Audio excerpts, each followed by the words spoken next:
It's time for another mix-up. Yeah, so we're Star Wars guys, but we love so much more than just Star Wars, and anime scene is popping off right now. We've got another week of great anime under our belts, so let's get into it.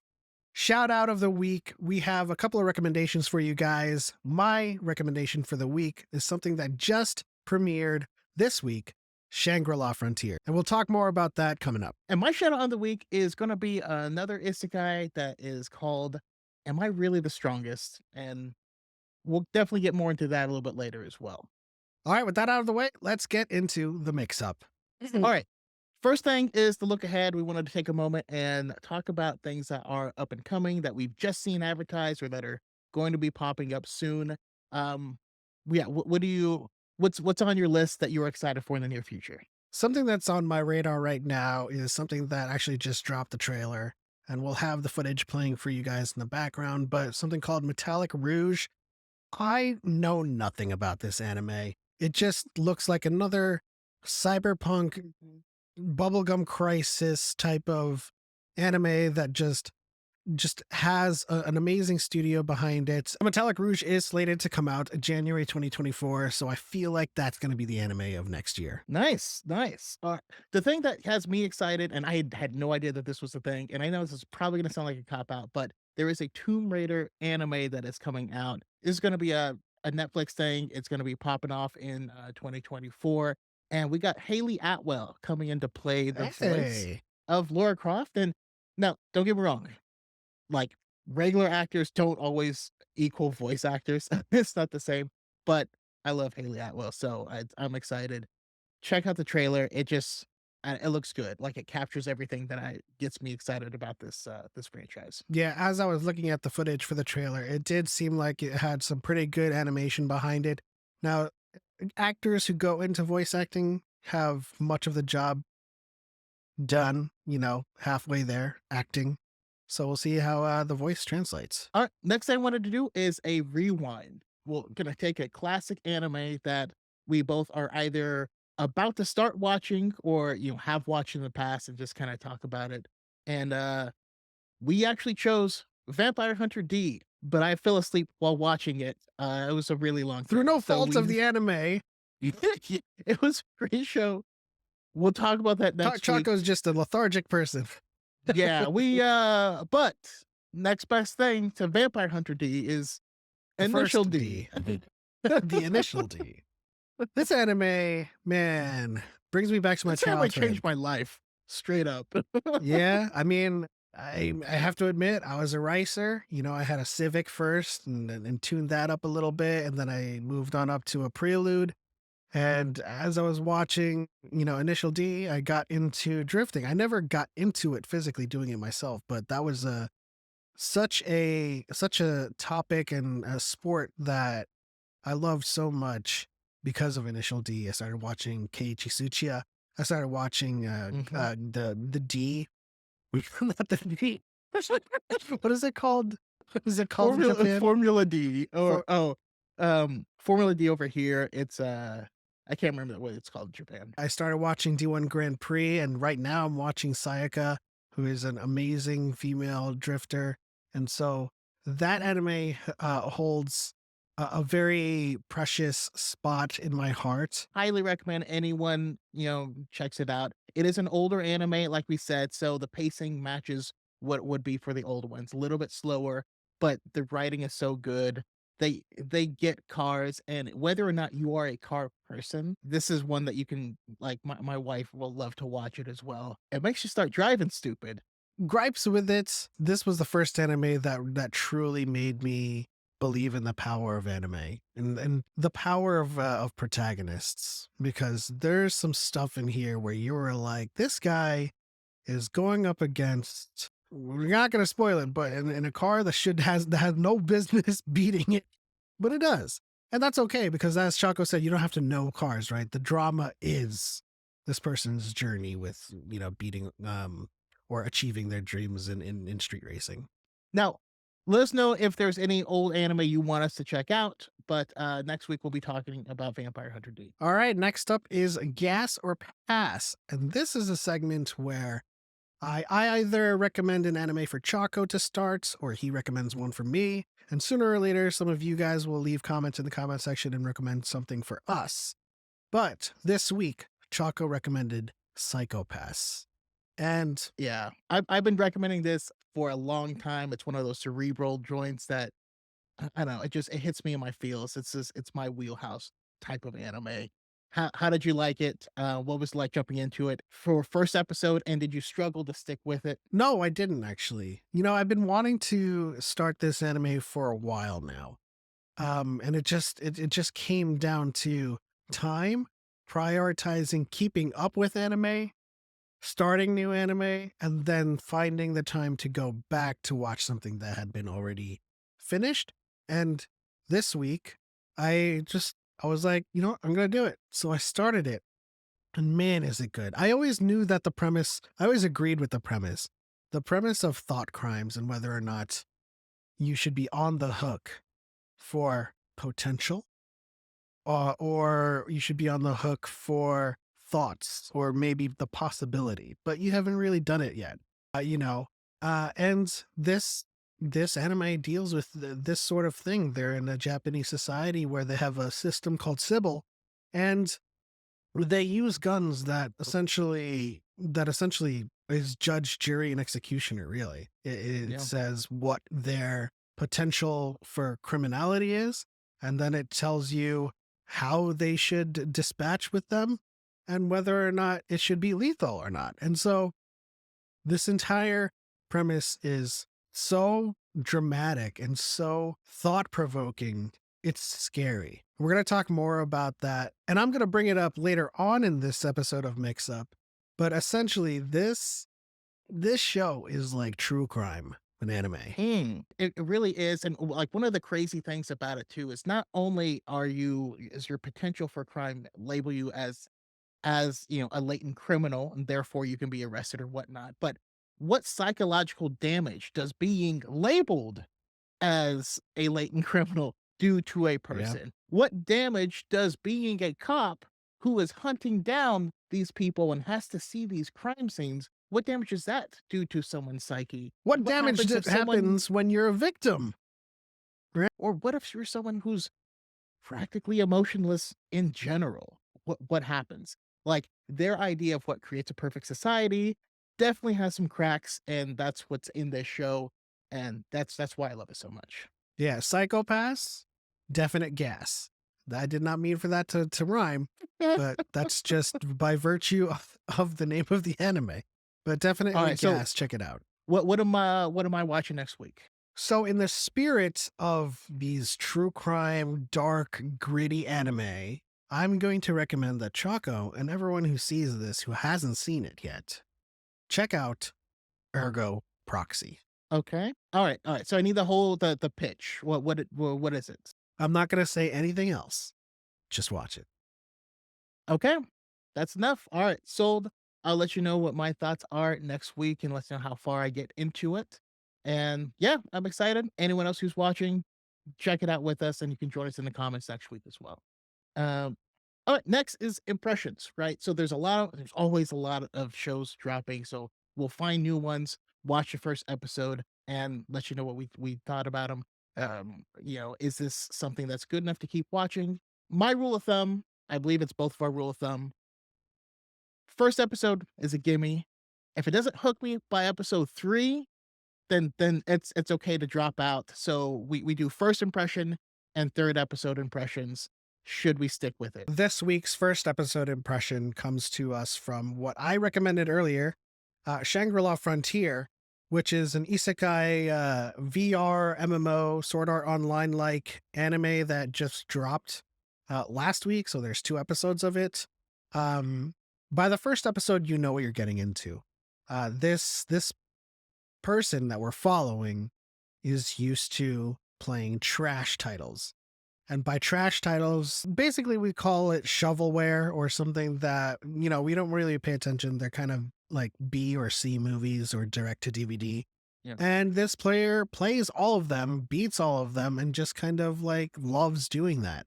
But he's convinced to try out like a AAA game. As we know, AAA's are perfect right now. Uh, In this case, it's a god tier game. It's a game that's perfect. It's got, high budget graphics and, it's got teams of engineers so that everything just perfectly programmed. Um, we'd love to live in Utopia like that, but it doesn't exist. However, we can follow this character and how this person interacts with this game is so interesting. I'll let you add to yeah. this. Yeah, so one of the interesting things about it is, every show kind of needs to have its angle, like what sets this protagonist apart. Lately, there's been the trend of just always having super overpowered protagonists, and this one sidesteps that in a really unique but cool way. He's so used to beating these like janky games that just have like real crappy hitboxes, terrible hurt boxes, or unbalanced. And so at any time when he's playing, he has to figure out what are the mechanics outside of the context of the game and how do I beat it based off of that. So he has a different type of mindset when it comes into playing this game. And that's what kind of bleeds through. But he's not overpowered or just better at anything than anyone else, except for those skills that he's honed by playing garbage through Yeah. video games. So yeah, it's a new anime. It's something that I'm definitely interested in. The first episode I thought set the world up pretty well. We set up his, I don't know, potential love interest, or how every anime character has like a random girl that's just in love with them in the background somewhere. Um, but it's definitely going to be worth checking out further. So we'll let you know if once we get to episode 3, if we're sticking with it. Now, an anime that we have both reached episode 3 of this week is Reign of the Seven Spellblades. And this is something that I didn't expect to get quite into. I was, I was typing away, DMing Choco on some of the new releases that happened this week and last week. I was like, oh, free Reign of the Seven Spellblades, Rurouni Kenshin. Watch all these. It kind of came out of nowhere. I mean, picture Harry Potter but with swords.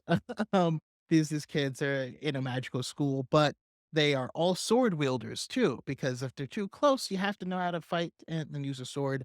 And it's more about the school itself and the children's relationship with the school and things going on at the school than it is about the single protagonist. And this one kind of broke my rule a little bit. I mean, not gonna lie, episode 3 was still good enough to keep going, but it did feel like it was going to follow a lot of the lighthearted tropes of like the anime character in school and the will they won't they with the girl or whatever. But goddamn, episode 6, it takes a turn. Like, this is not what I anticipated at all. I reached out to Pep because I was like, "Man, are you watching this?" And he had kinda fallen off, and I was like, "Where were you?" Turns out it was right before the thing I was talking about. Yeah, so it's not that I had fallen off. It's just like, as I was getting busy with work, I stopped a couple of anime mid-episode, and this was one of them where I had stopped mid-episode, and it happened to be the episode where you encountered the turn. And I mean, you ain't no liar. I went back and finished the episode, and I was like, "Damn, what the heck just happened?" And we'll talk more about what happened, albeit, ambiguously, not to spoil anything, in our next segment. But this one, I think we're gonna keep watching. Yeah, it goes from happy-go-lucky to a Woof, woof, woof. Ouch, our feelings. it definitely changes tone and it recontextualizes everything that you've seen up until that point and brings a whole new layer to the show. So this is definitely one I'm going to keep watching. I'm really enjoying it. All right, the next segment is of the week, and this is where we talk about a couple of different superlatives of the week. And I guess we're gonna go straight into the protagonist of the week.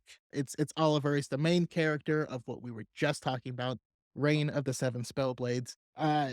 This one was an easy choice for me. Most of these we are for most of these Element and I have not talked about them, so Yeah. we're just gonna throw them out and see how each other feel about them. This one we both just kind of knew off the bat because we got to that episode and Yeah. it kicks it up a And notch. it dovetailed straight into this recording, really. So yeah, my protagonist of the week is also Oliver Horn. I remember um I remembered the last name just recently, just as one of the things that really get me about this anime too is the Japanese dub, because I typically prefer Japanese dub whenever it comes to like Japanese sensibility, humor, and setting. And in this case, it's a very Harry Potter setting. Um, so when I started it, everyone was just like Mr. Horn, Mr. Andalus. Like everybody had like very European names. But yeah, his name is Oliver Horn. And he became my protagonist of the week because of the moment we just talked about. All right. Next thing, if we did protagonist of the week, we got to have an antagonist of the week. And I'm curious who you are bringing. By the way, this is based off of what each of us are watching. We could be a couple episodes behind and bring something up from there or whatnot. That's totally okay.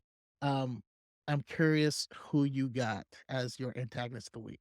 My antagonist of the week is Shogo. That whole arc with Shoko and Spooky Boogie uh just played out like a classic crew crime drama.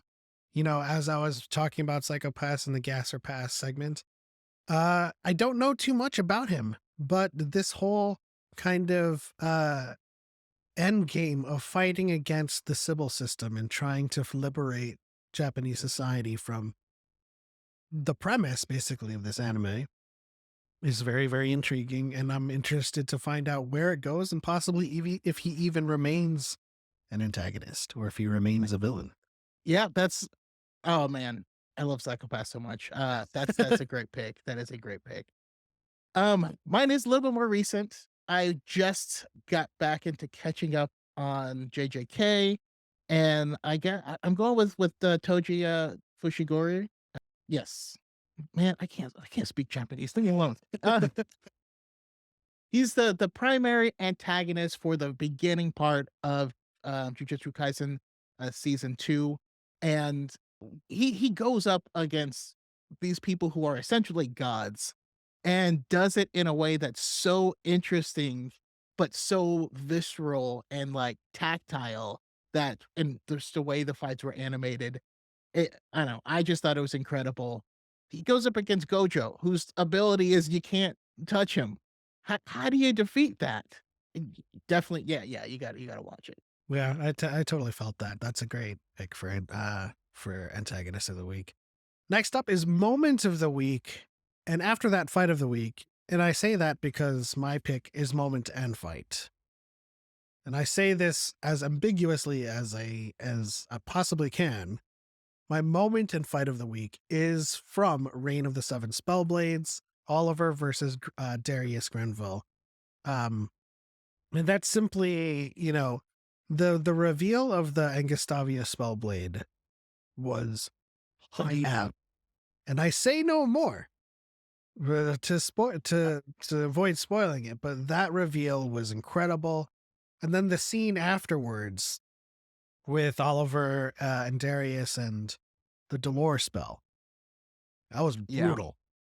That was like real stuff. yeah, yep. Okay, those are just great picks all around. Great picks for sure. Um, mine is going to be something that also is recent, but not super recent. I'm catching back up on the Thousand-Year Blood War, and I Oh, saw a little fight. It was a little fight and of Kenpachi versus Grimmy, mm, and man, this fight was so wild. Like the Thousand Year Blood War is something that elevates this series to a strange level because people's abilities when they're fighting each other are no longer that they become so like vector based. This person, their ability is to control things with their imagination. yeah. How do you fight that? How do you fight that? Kenpachi fights it, and it's it's such a damn good fight. I was I found myself fist bumping in the air and like while sitting in my chair. So that was super hype. If you're not watching Thousand Year Blood War, it is great. And if you are struggling to get into Bleach, um, honestly, just jump into Thousand Year Blood War. It's okay. It's I'm okay. okay You'll with it. fall in love and work your way back. I'm okay with it. Start there. That's fine. I just know when I first saw that fight and learned about their powers, I was like, it's like it's like a certain phrase you hear growing up. It's like, well, then you just have to be something unimaginable, you know? But yeah, that's a great moment. And is that also your fight? I did it backwards. That's my fight of the week. My moment of the week is actually going to come from One Piece, and it was just a humorous moment. I've been watching, I've been trying to catch up. I just passed the time skip. If you guys know, you know. And there's a scene with a character that's kind of stowed aboard their ship as they are traveling down to Fishman Island. So they're underwater in their ship. There's not really any place for anyone to go. They have this other pirate captain on the ship. He was bound and then he escapes. Now he Mm. does have devil fruit power. He can turn himself liquid. And in the scene, he's plotting. So he's hiding in a barrel and he's plotting like, okay, I'm gonna come in there, I'm gonna sneak in and I could stab him and do all this stuff. And he's just sitting there plotting. One of the strats just walks up, no, and it's the longest scene of just him plotting, really just slowly moving into frame, just like just the way it was animated and how long the scene carries. It was just the funniest thing. It made me laugh, and I love the show. It doesn't take its when it gets serious. It is is is my Everest. It it's certainly is one of mine too. Yeah, for sure. I'm nowhere near the summit, but I'm enjoying the climb. I just got to the welcome center, the visitor center. But yeah, that'll do it for this week of the mix up. Again, if you guys have any comments or suggestions, leave them in the comment section below. Yeah, what did we learn today, Choco? We learned that if you plan to watch a show for your anime show, don't fall asleep during it, and make sure you watch it before you record. But Absolutely. Initial D is great. Vampire Hunter D is coming soon. With that said, don't forget the power of anime is on your side. We'll see you next week. Believe it?